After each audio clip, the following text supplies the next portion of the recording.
And after a cold start, temperatures warmed up nicely this afternoon. 22 News Storm Team meteorologist Adam Stremko shows us how different the weather was a year ago. Well, Juliana, last year on this date, the day before Thanksgiving, we were dealing with a snowstorm. It's November 25th and the sun was shining and temperatures made it up into the upper 40s. The weather made for good driving conditions on what is one of the busiest travel days of the year. But a year ago, on the day before Thanksgiving, traffic wasn't moving anything like this.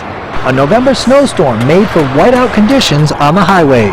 Last year we were traveling from New Hampshire to Connecticut, and I remember taking pictures as we were driving of the snow pelting at our car window and being very treacherous on the way down to Connecticut. Well, I remember it because the kids had swimming lessons and we were driving all the way to Wilbraham, and just trying to get home in the snow was just awful. The storm caused numerous accidents and the speed limit was reduced to 40 miles per hour on the Mass Turnpike.